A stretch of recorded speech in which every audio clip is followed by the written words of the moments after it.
Good morning children and welcome back to the EVS2 class.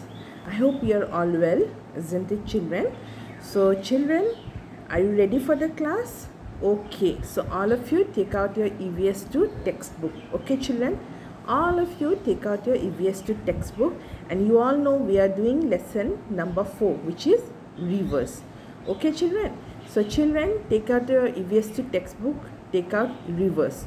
Today we will be doing two very interesting topics. Okay, I'll tell you. Before we go with the lesson, we'll do a recap. You take out your third page. Okay, in the third page you will see, before we go with the lesson, you be ready with your textbook, you be ready with the third page of your lesson. Okay, so let's do a recap of what we studied yesterday. Okay, and what did we study yesterday? We have studied about tributaries, distributaries and silt. If you all remember, in your last video that I have shown, I have told you about tributaries. Now what are tributaries? Tributaries are rivers and streams which comes from various parts and which then finally joins with the main river. And what are distributaries? Distributaries are when the main river in the middle, it breaks up into smaller rivers and smaller than streams, then it's called, those smaller rivers and streams are called distributaries. And lastly we have studied silt. What is silt?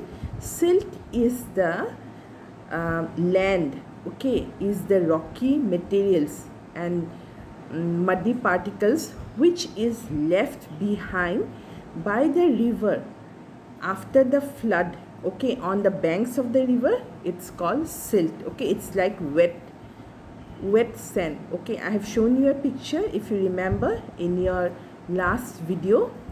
So this was our recap. Now let's proceed with the lesson. Today you will do, children, uses of agriculture. Okay, now you see in your book, in the third page, in your last paragraph, okay, in the lower part of your third page, you can see it's given uses of rivers. Now how are rivers useful to human beings?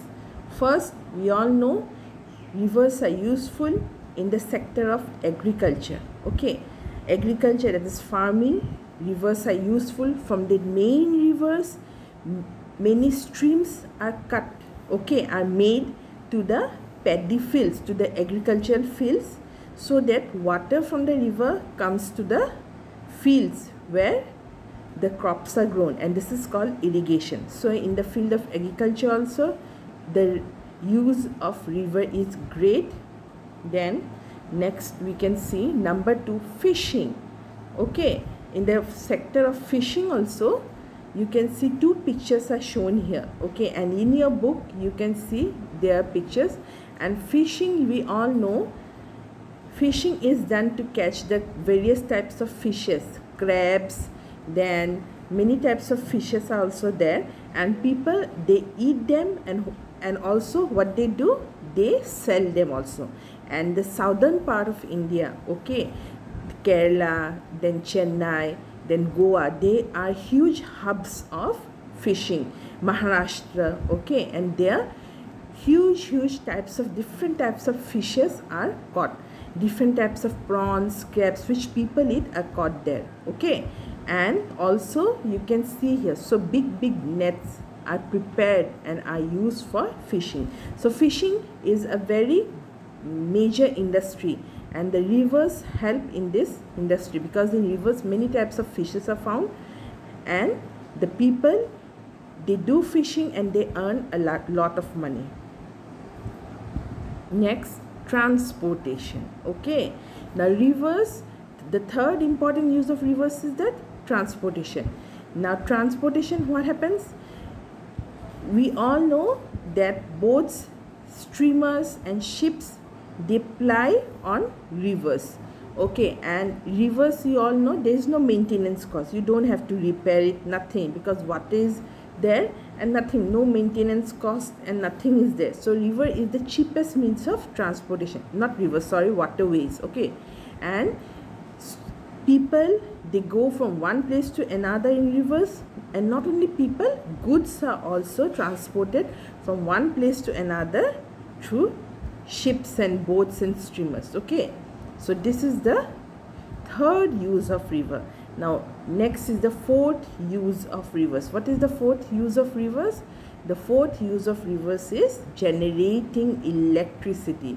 Yes children, electricity is also generated in rivers. We all know that, because rivers, they flow from high areas to low areas, and in the course of the river, dams are built which are used for the generation of electricity. Then we come next for recreation. Recreation means to use of our spare time. Okay, we do some activities. So here I am showing you how rivers can be useful. People can go for swimming. Yes children, in rivers also, of course people go for swimming in rivers, so that is also use of river. Then we have, you can see here several pictures are there children. Can you see here? This is a picture of parasailing which can be done in a river, then river rafting, and then this one is a picture of what children? A man fishing. So these are all recreational activities. Okay, people can use rivers for their hobbies also, to use their spare time also. They can go to rivers and do these activities. Okay children.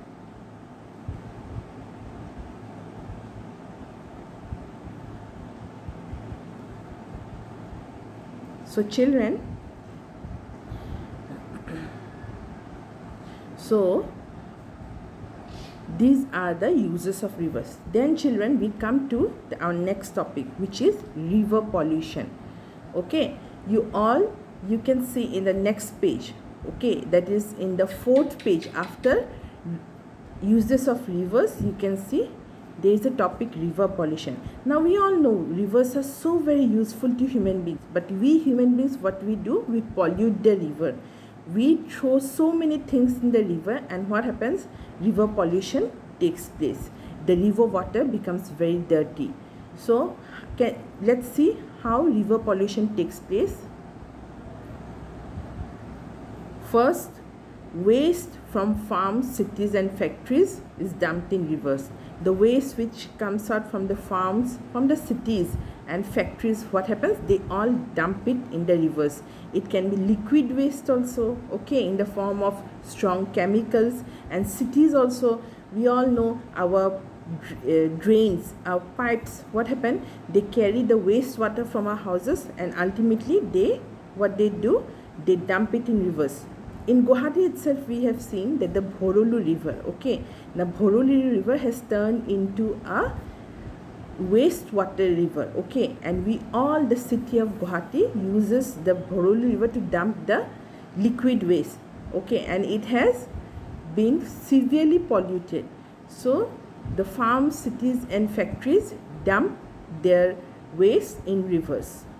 It's not only in Guwahati, I am telling, it's all over the world it's happening. Then number 2, people throw plastic into rivers. Fish, birds and other creatures might eat this plastic and die. So children, see, people also, they throw plastic in the rivers, and what happens when fish, birds and other creatures, they eat this plastic? They will die. Number 3, after various festivals, people immerse idols of gods and goddesses into rivers. We all know, whether it's Vishwakarma Puja, whether it's Durga Puja, whether it's Kali Puja, what happens during the various festivals, whether in Maharashtra it's Ganesh Puja, all the idols of gods and goddesses, they are immersed, okay, they are immersed in the rivers. And what happened? These idols, they contain very poisonous paints are there, okay, and what happened when these idols are immersed in the water? these paints used on these idols poison the water, okay, and very often what happens, the underwater creatures, they can die. So see how dangerous it is. Then number 4, often dead animals also dumped in rivers. Often dead animals, okay, sometimes what happens, cows might die, okay, oxen, buffaloes might die. Then what happens, people, they carry them and they dump it to the rivers, which pollutes the river a lot. So children, we shall stop till here. Let's do just a recap of what we studied today. We studied about the uses of river. The use of river we have seen in agriculture. It's very much necessary for the water comes from the river and it is given to the crops, agriculture. Then fishing, for fishing purpose rivers are needed. Recreational purpose, for generating electricity, for transportation, okay, and for all these purposes rivers are very much useful. But though the rivers are useful, we human beings, we pollute the rivers. How? By throwing dumps from the cities, factories and farms in the rivers, by throwing plastic in the rivers, and when festivals take place, by immersing the various idols of gods and goddesses in the rivers. And lastly, dead animals are also dumped in rivers. So children, we shall stop till here, and then whatever I have made you do, I have explained you all go through the lesson till here. I will be uploading the classwork and homework in the Google Classroom. I hope you have all joined. And children, you also submit it in time. There I will be mentioning the time and you all join in time. Okay children? So children, have a good day and bye bye. Bye bye.